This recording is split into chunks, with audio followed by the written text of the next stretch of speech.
नमस्कार दोस्तों, आपका हमारे चैनल पे फिर से स्वागत है एम के स्मार्ट ज्ञान में। ठीक है, यहाँ पर आज इस वीडियो में आपको सीखने को मिलेगा कंप्यूटर क्या होता है, उसकी थोड़ी बहुत डेफिनेशन आपको बताएंगे यहाँ पर। एंड कंप्यूटर में जो भी पार्ट्स होते हैं, सीपीयू, मॉनिटर, कीबोर्ड, माउस, इनका क्या यूज़ होता है, जिनमें कीबोर्ड माउस भी आता है। अब यहाँ पर कीबोर्ड के बारे में जानकारी देंगे थोड़ी, एंड माउस के बारे में जानकारी देंगे। कीबोर्ड में जो कीज़ होती है, ठीक है, कीज़ होती है, ये किस किस काम आती है एंड क्या कौन कौन से पार्ट है, अलग अलग पार्ट है इसमें। नेविगेशन की अलग है, न्यूमेरिक की अलग है, फंक्शन की अलग है, कंट्रोल की अलग है, अल्फ़ा टाइपिंग कीज़ अलग है। ठीक है, यहाँ पर जानेंगे तो इसमें ना वो कीज़ किस किस काम आती है, और नेविगेशन की, इंडिकेटर कीज़ वगैरह जो होती है वो कीबोर्ड में दी होती है। एंड उन सब के कीज़ का नाम आपको डिटेल में बताएंगे, थोड़ा जानकारी देंगे यहाँ पर इस वीडियो में। यहाँ पर ये जानकारी भी होना आवश्यक है, कीबोर्ड सबसे पहले कंप्यूटर को बंद करने के बाद में, ऑन करने के बाद में, कंप्यूटर को ऑन करते हैं, ऑन करते ही सबसे पहले हमारा आता है एक डिस्प्ले सामने हमारे। फिर दूसरा आता है डिस्प्ले तो आगे, लेकिन हम वहाँ पर काम कैसे करें, तो थोड़ा बहुत वहाँ पर है ना आपको ना कीबोर्ड की नॉलेज होना आवश्यक है, एक माउस की नॉलेज होना आवश्यक है। ठीक है, तो यहाँ पर आज इस वीडियो में ये सीखेंगे। एक तो पहला कीबोर्ड के बारे में सीखेंगे, यहाँ पर कीबोर्ड में कौन कौन सी की होती है, लगभग कितनी कीज़ होती है और क्या क्या काम में आती है। ठीक है, और दूसरा सीखेंगे यहाँ पर माउस में कितने बटन होते हैं, किसका ज़्यादा यूज़ होता है, किसका नहीं होता। ठीक है, अब हम कंप्यूटर स्क्रीन पर चलते हैं। ठीक है दोस्तों, यहाँ पर सबसे पहले ये जानेंगे हम हमारे जो कंप्यूटर्स के पार्ट्स हैं, CPU, monitor, UPS, keyboard, mouse, speaker, printer and scanner, उनकी पावर केबल किससे जोड़ना आवश्यक है, किसकी पावर केबल यूपीएस से जुड़ना आवश्यक है, किसकी पावर केबल जुड़ना आवश्यक नहीं है। पावर केबल के बाद में जानेंगे कि इसमें कौन कौन से वायर और होते हैं जो कि हमारे सिस्टम पर हमारी हेल्प करते हैं। ठीक है, काम करने के लिए, जिससे कि हम काम कर सकते हैं। जुड़े हुए ऐसे पार्ट्स कौन से हैं जो यूपीएस से नहीं जुड़े होते लेकिन सीपीयू से जुड़े होते हैं। ठीक है, तो यहाँ पर सबसे पहले जानेंगे हम यूपीएस के बारे में। यहाँ पर देखेंगे कि यूपीएस का क्या काम होता है। सबसे पहले यूपीएस का काम ये होता है कि अगर आपकी लाइट अचानक से चली जाती है तो इसमें लाइट का बैकअप रहता है, पावर रहता है 5 से 10 मिनट का। तो आपका सिस्टम आपका लाइट जाने पर तुरंत बंद नहीं होगा, जिससे कि आप 5 से 10 मिनट तक लाइट जाने के बाद में भी यूपीएस से अगर आपका कनेक्ट है, power CPU and monitor connect है, तो आप आसानी से 5 से 10 मिनट तक कार्य कर सकते हो। अगर आपका main power cable CPU and monitor का पावर केबल है ना, मेन सर्किट से सप्लाई सर्किट से जुड़ा हुआ है, यूपीएस से कनेक्ट नहीं है, तो वहाँ पर है ना लाइट जाने पर आपका सिस्टम है ना उसी समय बंद हो जाएगा बिना कुछ किए भी। अगर आप उसमें काम कर रहे हैं, अगर आपको यहाँ पर भी ये जानना आवश्यक है यूपीएस से क्या बेनिफिट है, क्या लाभ है यूपीएस से जोड़ने का, एंड यूपीएस से नहीं जोड़ने का क्या हानि है, कौन कौन से पार्ट्स के पावर केबल जोड़ना आवश्यक है। तो यहाँ पर देखेंगे पहला तो है कैबिनेट यूनिट। ठीक है, इसको कैबिनेट यूनिट बोलते हैं। यहाँ पर यह मेन सप्लाई, ठीक है, जहाँ से हमारी पावर जा रहा है हमारे सिस्टम में, इसको बोलते हैं यूपीएस। इसको बोलते हैं सीपीयू। ठीक है, सीपीयू बोलते हैं, कैबिनेट भी बोलते हैं इसको, सिस्टम यूनिट भी बोलते हैं। ठीक है, और इसको बोलते हैं मॉनिटर, जो हमारे सामने दिखाई दे रहा है, इसको बोलते हैं मॉनिटर। इसको कंप्यूटर का डिस्प्ले भी बोलते हैं, जिस पे हम देखते हैं हमारा जो भी वर्क किया है हमने, जो कि हमें दिखाई देता है सामने, हम क्या कर रहे हैं, कौन सा इनपुट दे रहे हैं, कौन सा आउटपुट आपको सामने दिखाई दे रहा है, उसको बोलते हैं डिस्प्ले या एलसीडी या मॉनिटर भी बोल सकते हैं। एंड दूसरा देखते हैं यहाँ पर, इनको बोलते हैं स्पीकर। ठीक है, एंड यहाँ पर दूसरा है पार्ट कीबोर्ड। ये कीबोर्ड है, ये माउस है, एंड माउस के नीचे देखने को मिलेगा आपको माउस पैड। अब यहाँ पर देख लेते हैं, यहाँ पर तो यहाँ तक तो आपने जान लिया। ठीक है, अब आगे इसमें देखते हैं पावर केबल, यूपीएस में किस किस की पावर केबल जोड़ना आवश्यक है, यूपीएस का क्या काम है। यूपीएस का काम यह होता है कि अगर आपकी लाइट चली जाती है अचानक से, तो आपके किए हुए काम को ये बचा सकता है। कैसे बचाएगा ये, इसमें क्या है कि 5 से 10 मिनट तक का बैटरी बैकअप होता है। जिससे कि आप 5 से 10 मिनट के बीच में आप अपने सिस्टम को ना सिस्टमेटिक तरीके से बंद कर सको, अपने कार्य किए हुए कार्य को सेव करके सिस्टमेटिक बंद करके आप आसानी से बंद कर सको, अपने शट डाउन कर सको। ठीक है, यहाँ पर ये हेल्प मिलती है यूपीएस एंड इन्वर्टर। यहाँ पर इन्वर्टर भी हो सकता है आपका। अब यहाँ पर जान लेते हैं जो अपना यूपीएस है, यूपीएस में हम कौन कौन से पार्ट्स की, कौन कौन से डिवाइस की हम इसमें पावर केबल कनेक्ट करेंगे। यहाँ पर कनेक्ट करेंगे सीपीयू की। ठीक है, सीपीयू को जोड़ेंगे पावर केबल, इसकी पावर केबल सीपीयू से यूपीएस में जोड़ेंगे। फिर जोड़ेंगे यहाँ पर इसकी पावर केबल मॉनिटर की। हम काम कर ही नहीं सकते, लाइट चली गई तो। अगर ये सिस्टम, ये कैबिनेट, अगर इसमें लाइट नहीं रहेगी ना, इसमें लाइट होना आवश्यक है। लाइट जाने के बाद में अगर आपका सिस्टम आपको प्रॉपर तरीके से बंद करना है, सेव करके अपने डॉक्यूमेंट्स को एज इट इज़ बंद प्रॉपर तरीके से सिस्टम वाइज बंद क्लोज करके आपको बंद करना है, तो इसमें लाइट होना आवश्यक है 5 से 10 मिनट तक। ठीक है, इस कैबिनेट में इसको सिस्टम यूनिट बोलते हैं, सीपीयू बोलते हैं। मॉनिटर का भी यहाँ पर कनेक्ट होना आवश्यक है। स्पीकर की आप मेन सप्लाई से भी आप पावर केबल को जोड़ सकते हैं। यूपीएस को केवल आप सीपीयू एंड मॉनिटर से ही पावर केबल से कनेक्ट रखो, क्योंकि अगर सीपीयू एंड मॉनिटर के अलावा अदर पार्ट्स का भी, अदर डिवाइस का भी आप इससे कनेक्ट करोगे तो इस पर ज़्यादा लोड पड़ेगा। लोड पड़ते ही आपका ये सिस्टम है ना, ये कम काम करेगा, ये लाइट इसमें खपत ज़्यादा होगी, इसमें वो जो पावर है वो खपत ज़्यादा होगा। तो ये कम समय के लिए चलेगा, 5 मिनट चलने वाला 2 मिनट ही चलेगा। ठीक है, तो यहाँ पर जो मेन है ना उसी को जोड़ना है यहाँ पर। अब यहाँ पर देख लेते हैं इसमें और कौन कौन सी वायर होती है जो कि सीपीयू से जुड़ी होती है। यूपीएस की वायर मेन जो पावर सप्लाई होती है केवल। ठीक है, इसमें पावर मेन सप्लाई से जोड़ते हैं पावर केबल को। ठीक है, यहाँ पर इसकी मेन पावर केबल्स केवल यहाँ पर मेन सर्किट से इसमें लाइट लाने के लिए, पावर लाने के लिए यहाँ पर केवल पावर केबल जोड़ी जाती है। ठीक है, अब यहाँ पर देखते हैं पावर केबल के अलावा भी और भी वायर्स होती है। ठीक है, तो यहाँ पर एक तो डिस्प्ले की वायर होती है, कीबोर्ड की वायर होती है, माउस की वायर होती है। ठीक है, माउस एंड कीबोर्ड के लिए अलग से पावर केबल होने की आवश्यकता नहीं है, केवल आपको जोड़ना होता है सीपीयू से, इसमें कनेक्ट कराना होता है। यहाँ पर माउस पहले कीबोर्ड की जोड़ेंगे। यहाँ पर पिन्स होती हैं, पोर्ट्स होते हैं जहाँ पर आप आसानी से वायर को जोड़ सकते हो। ठीक है, एक होता है डिस्प्ले केबल, विजुअल डिस्प्ले। जो भी हम काम करते हैं कीबोर्ड के द्वारा, अगर हमें डिस्प्ले ही नहीं दिखेगा तो हम देखेंगे क्या हम कौन सा काम हम कर रहे हैं और कौन सा काम सही हो रहा है, कौन सा गलत हो रहा है। तो आपको डिस्प्ले भी दिखाई देगा सारा। डिस्प्ले इसको बोलते हैं, इसको डेस्कटॉप एरिया भी बोलते हैं। ठीक है, समझ गए मेरी बात? यहाँ तक आपने सीखा मेरे हिसाब से आपने। अब यहाँ पर ये जान लेते हैं सारे वायर एंड पावर तो सारे जोड़ दी, लेकिन यहाँ पर अब है ना कंप्यूटर कैसे ऑन करेंगे। तो यहाँ पर बटन बता देता हूँ आपको। किसी का बटन है ना साइड में होता है, टॉप पे होता है, किसी का लेफ्ट में होता है, किसी का राइट में होता है, किसी का डाउन में होता है। तो यहाँ पर इसका है ना डायग्राम के हिसाब से यहाँ ना आपको सेंटर में है ये वाला बटन, स्टार्ट का बटन है। ठीक है, ये स्टार्ट वाला बटन है। इसको ऑन ऑफ से यहाँ जांच कर लेंगे। यहाँ से सप्लाई से पहले बटन चालू करेंगे मेन सप्लाई का। मेन सप्लाई आएगी यूपीएस में, यूपीएस से फिर आएगी यहाँ पर सीपीयू एंड मॉनिटर में। ठीक है, तो यहाँ पर पहले सीपीयू का यूपीएस का ऑन ऑफ करेंगे पावर। यहाँ पर ऑन करते हैं, यहाँ पर पावर आएगी। तो यहाँ पर पावर आने पर यहाँ पर स्टार्ट बटन पर क्लिक करेंगे। स्टार्ट बटन पर क्लिक करते ही आपका सिस्टम चालू हो जाएगा। ठीक है, ये आपको वीडियो में पहले, अगर आपने पहले वाला वीडियो नहीं देखा है, कंप्यूटर को स्टार्ट कैसे करते हैं एंड उसको शट डाउन कैसे करते हैं एंड रीस्टार्ट कैसे करते हैं, वो पहले वाला वीडियो आपने नहीं देखा तो आप जाके पहले वो वीडियो देख ले। आपको आई बटन में लिंक मिल जाएगी। ठीक है, वहाँ से आप चेकआउट कर सकते हो एंड डिस्क्रिप्शन में भी आपको लिंक मिल जाएगी, वहाँ पर भी आप जाके चेकआउट कर सकते हो। ठीक है, अब दूसरा जो यहाँ पर बटन होता है वो रीस्टार्ट बटन होता है।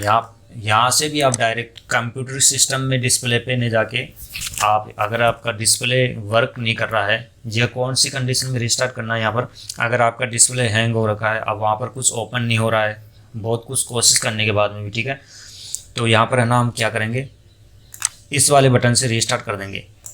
ये वाला जो छोटा वाला बटन है इसके नीचे ये वाला, इसे रीस्टार्ट करेंगे। इसको दबाते हैं ना, अपना सिस्टम है ना रीस्टार्ट हो जाएगा, रिफ्रेश हो जाएगा, मतलब जो लोड है अपने सिस्टम पे वो ख़त्म हो जाएगा। ये इसका मतलब रीस्टार्ट क्यों किया जाता है, आपको समझ में आ गया होगा रीस्टार्ट क्यों किया जाता है। कभी कभार क्या होता है कि हमारा सिस्टम हैंग हो जाता है, हम बहुत कोशिश करने के बाद में उसमें हम कुछ नहीं कर पाते हैं, ठीक है। तो यहाँ पर हम उसको रीस्टार्ट करने की कोशिश करते हैं कि कैसे भी हमारा सिस्टम रीस्टार्ट हो जाए, पहले वाली पोजीशन पे आ जाए, एक प्रेस मोड में आ जाए। तो इस वाले बटन से हम रीस्टार्ट कर सकते हैं, ठीक है दोस्तों। आपको समझ में आ गया होगा रीस्टार्ट कैसे करते हैं कंप्यूटर डिस्प्ले के अलावा। अब यहाँ पर देख लेते हैं दूसरा जो होता है डीवीडी राइटर। इसमें डीवीडी राइटर का एक आपको स्लॉट देखने को मिल जाएगा बाहर। किसी में कोई लगवाता है, कोई नहीं लगवाता है, लेकिन जो डायग्राम है उसके हिसाब से मैं बता रहा हूँ। आप भी लगवा सकते हो, आपके सिस्टम में भी हो सकता है, नहीं भी हो सकता है। यहाँ पर जानेंगे डीवीडी राइटर का क्या काम होता है। अगर आप कोई सॉफ्टवेयर इंस्टॉल कर रहे हैं डीवीडी से, सीडी से, तो यहाँ से बूट करवा के ना अपने सिस्टम में नया सॉफ्टवेयर इंस्टॉल कर सकते हो। विंडो इंस्टॉल करना तो यहाँ से बूट करवा सकते हो डीवीडी राइटर से। आजकल पेन ड्राइव से भी बूट करवा सकते हैं, पेन ड्राइव से भी बूट करवा के आप विंडो इंस्टॉल कर सकते हैं। पेन ड्राइव के बारे में अलग से जानेंगे, ठीक है। ये हो गया डीवीडी राइटर। यह है यूपीएस, ठीक है, आपको इसके बारे में सीखने मिला। यह है सीपीयू, सेंट्रल प्रोसेसिंग यूनिट जिसमें होती है, मदरबोर्ड जिसमें होता है, एंड हार्ड डिस्क जिसमें लगी होती है, जिसमें सारा सिस्टम, सारे पार्ट्स लगे होते हैं, रैम वगैरह सारे सिस्टम इसमें होते हैं। इसको कैबिनेट यूनिट बोलते हैं, सिस्टम यूनिट बोलते हैं, इसको बोलते हैं मॉनिटर। यह है डिस्प्ले, मॉनिटर पे डिस्प्ले, कीबोर्ड का एंड माउस का सीपीयू में जोड़ना है, ठीक है। आपने यहाँ तक सीख लिया है। आपको अगर समझ में नहीं आया ना, तो आप इसको रिपीट करके दोबारा देखिए, आपको समझ में आ जाएगा। एक बार से नहीं, दो बार से नहीं, तीसरी बार तो आपको ज़रूर आएगा, आपको समझ में आ जाएगा। अगर आप बिगिनर हो, आप कंप्यूटर शुरू से सीख रहे हो, पहली बार सीख रहे हो, तो आपको सीखने को सब कुछ मिलेगा, बहुत कुछ आपको सीखने मिलेगा। यहाँ पर कंप्यूटर की वायर किस किस से जुड़ी होती है। अब यहाँ पर देख लेते हैं दूसरा, थोड़ी कंप्यूटर की डेफिनेशन सीख लेते हैं। यहाँ पर अगर कंप्यूटर सीख रहे तो उसकी फुल फॉर्म आपका आना आवश्यक है। सी मतलब कॉमन, ओ यानी ऑपरेटिंग, एम यानी मशीन, पी यानी पर्टिकुलरली, एंड यू यानी यूज, टी यानी टेक्नोलॉजी, ई यानी एजुकेशन एंड रिसर्च, आर यानी रिसर्च। अब इसका हिंदी में साधारण अर्थ क्या होता है। कॉमन यानी सामान्य, ऑपरेटिंग मतलब चलने वाली, सामान्य चलने वाली मशीन, ठीक है। पर्टिकुलरली होता है विशेषकर, पर्टिकुलरली का मतलब होता है विशेषकर, जहाँ ज़्यादातर, जिसको बोलते हैं ज़्यादातर या विशेषकर। कंप्यूटर का फुल फॉर्म है, उसका अर्थ क्या है, सामान्य से चलने वाली मशीन जिसका यूज टेक्नोलॉजी एंड एजुकेशन में एंड रिसर्च में किया जाता है, ठीक है। अब यहाँ पर आगे जानते हैं, कंप्यूटर एक इलेक्ट्रॉनिक मशीन है जिस पर है ना यूज़र द्वारा दिए गए निर्देश, हम जो भी यूज़र है ना इनपुट देता है कंप्यूटर को, अपने सिस्टम को, तो वहाँ पर प्रोसेस होता है, वो डेटा इनपुट दिया हुआ डेटा प्रोसेस होता है, उसको प्रोसेस सीपीयू करता है, फिर प्रोसेस होके वो वापस सीपीयू ना वापस उसको डिस्प्ले पे शो करता है, आउटपुट करता है, स्टोर करने के लिए किया जाता है। एंड यहाँ पर है ना जिसकी गणना मशीन, जिसका उपयोग गणना करने के लिए किया जाता है, डाटा को प्रोसेस करने के लिए, डाटा को स्टोर करने के लिए किया जाता है। अब यहाँ पर थोड़ा बहुत कीबोर्ड के बारे में जान लेते हैं। कीबोर्ड की फुल फॉर्म जानते हैं पहले। की यानी कीज़, ए यानी इलेक्ट्रॉनिक, जी यानी येट, बी यानी बोर्ड, ओ यानी ऑपरेटिंग, ए यानी ए टू जेड, आर यानी रेस्पॉन्स, डी यानी डायरेक्ट। मतलब एक ऐसी इलेक्ट्रॉनिक बोर्ड जिसमें हम ए टू जेड कमांड देने के लिए कीज़ होती है अपने सिस्टम को, उसको बोलते हैं कीबोर्ड। तो कीबोर्ड है ना, उसको हिंदी अर्थ में इसका हिंदी अर्थ होता है कुंजी पटल, जिसपे सभी तरह की कुंजी, सभी तरह की कीज़ देखी जाती है, ठीक है। अब यहाँ पर कीज़ कौन कौन सी मिलेगी आपको। कीबोर्ड का आविष्कार एक अमेरिका के क्रिस्टोफर लेथम सोलेज ने किया था, ठीक है। यहाँ पर इसका आविष्कार, कीबोर्ड का आविष्कार कभी कभार पूछ लिया जाता है एग्ज़ाम में, कीबोर्ड का आविष्कार किसने किया, तो यहाँ पर आपको याद रखना है, यहाँ पर अमेरिका के क्रिस्टोफर लेथम सोलेज ने किया है, ठीक है।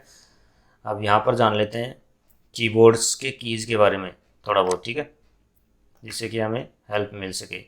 कीबोर्ड के बारे में जान लेते हैं थोड़ा कि कौन कौन से कीज़ होती है इसमें, ठीक है।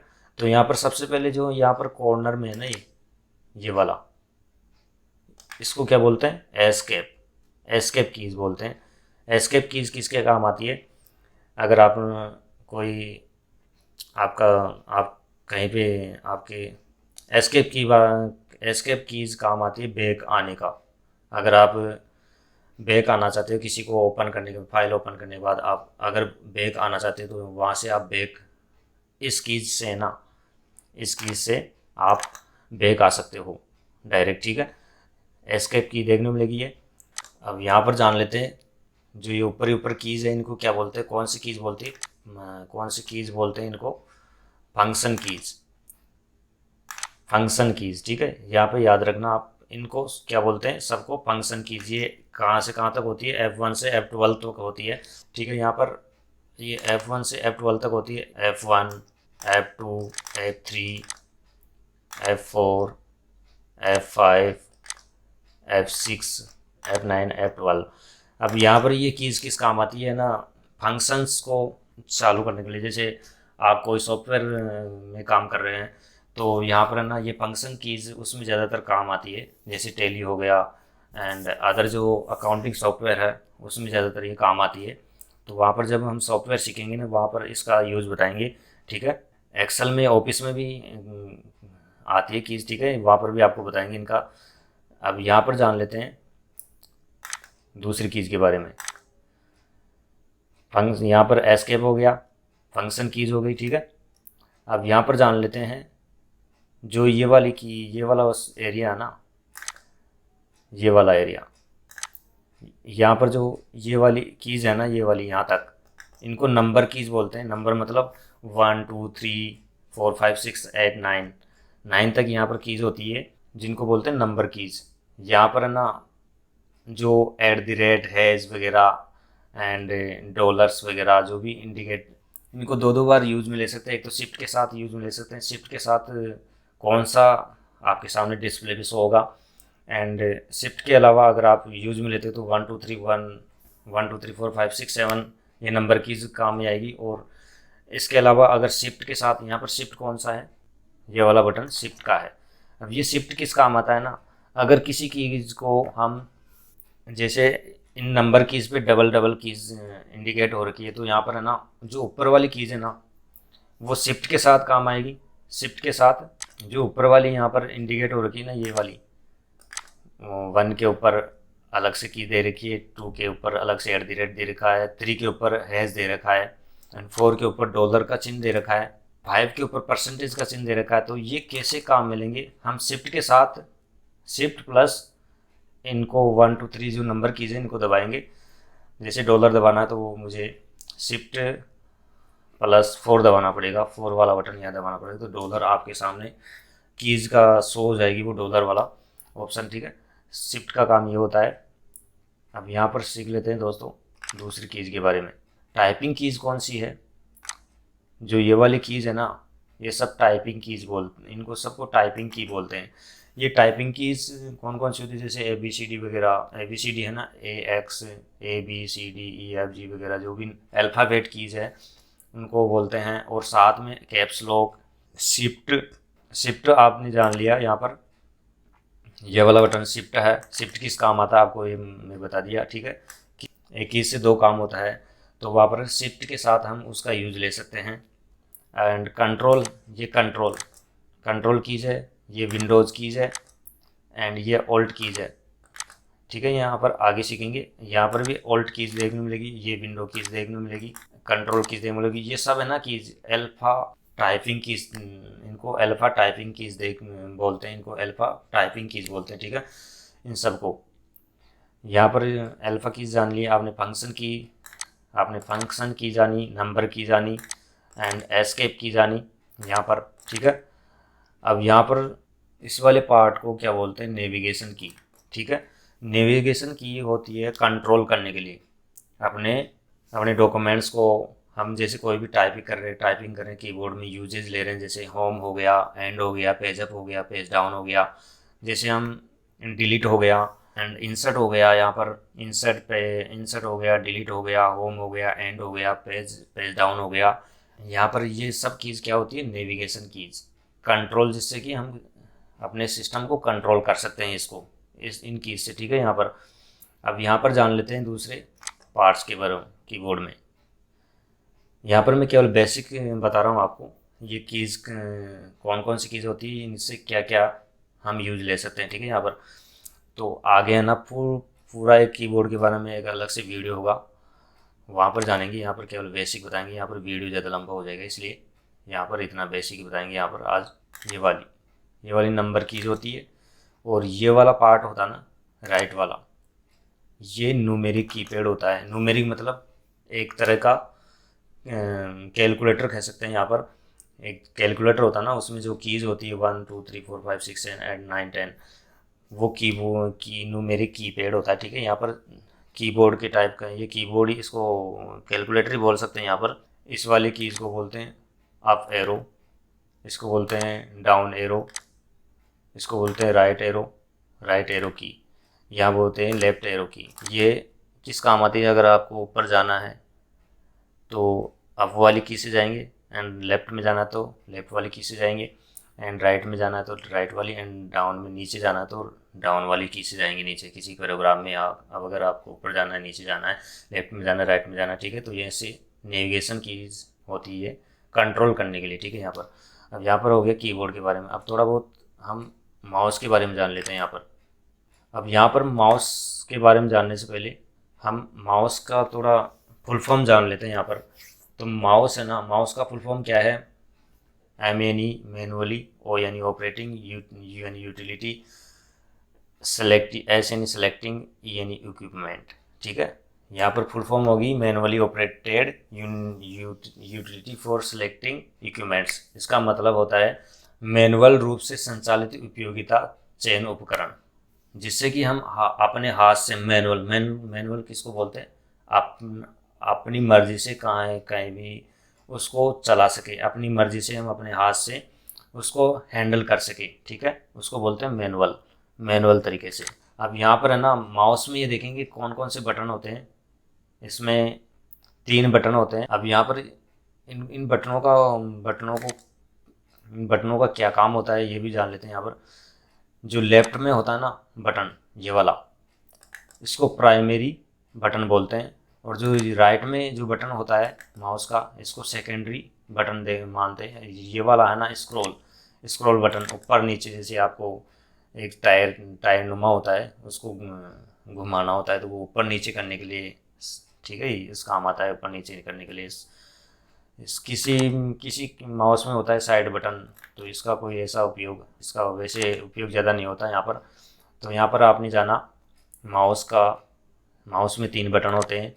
राइट वाला बटन होता है सेकेंडरी बटन, एंड लेफ्ट वाला बटन होता है प्राइमरी बटन, एंड जो बीच वाला बटन होता है वो स्क्रॉल बटन, ठीक है। मैनुअली सभी माउस में ये 3 बटन देखने को मिलते हैं। अब जो प्राइमरी बटन होता है ना, प्राइमरी बटन किसको बोलते हैं, जो ज़्यादातर सबसे ज़्यादा काम में आता है बटन, उसको बोलते हैं primary button. And secondary button होता है जिसका कम यूज होता है, ठीक है, उसको सेकेंडरी बटन बोलते हैं। ये हम जब डिस्प्ले के बारे में बताएंगे तब बताएंगे ये सारा चीज़, प्राइमरी बटन एंड उसका यूज प्रैक्टिकली करके बताएंगे। यहाँ पर थोड़ा आपको बेसिक इन्फॉर्मेशन देने के वीडियो को आज यहीं पर पूरा करते हैं, ठीक है। अब जो भी शेष रह गया ना डिस्प्ले के बारे में, तो अगले वीडियो में हम डिस्प्ले के बारे में जानेंगे यहाँ पर। एंड जो माउस एंड कीबोर्ड है ना, उसका भी अलग से आपको एक वीडियो मिलेगा।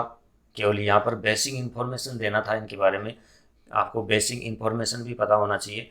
अगर आप कंप्यूटर चला रहे हो, ऑन ऑफ कर रहे हो, उस कंप्यूटर को चलाने के बाद में आप कंप्यूटर को स्टार्ट करने के बाद में आपके सामने डिस्प्ले होगा। डिस्प्ले पे आप आ तो गए, लेकिन वहाँ पर करें क्या, किससे क्या करें, जो कीबोर्ड होता है, अब वहाँ पर आपको बेसिक नॉलेज नहीं तो वहाँ पर आप कुछ नहीं कर सकते। माउस के बारे में आपको बेसिक नॉलेज होना आवश्यक है। तो यहाँ पर दोस्तों आपने बेसिक नॉलेज आपने सीखी, यहाँ पर कीबोर्ड एंड माउस के बारे में जानने की कोशिश की आपने। अगर आपको कुछ समझ में नहीं आया है तो आप इस वीडियो को दोबारा रिपीट करके देखें, ठीक है दोस्तों।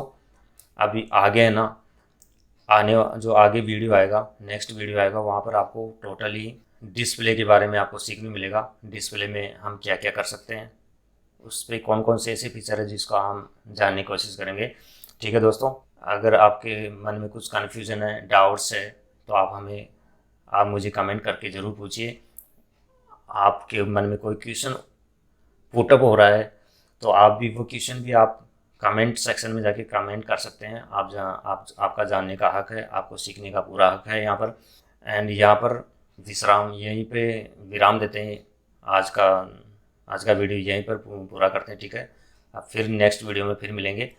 जब तक जय हिंद जय भारत, ठीक है दोस्तों।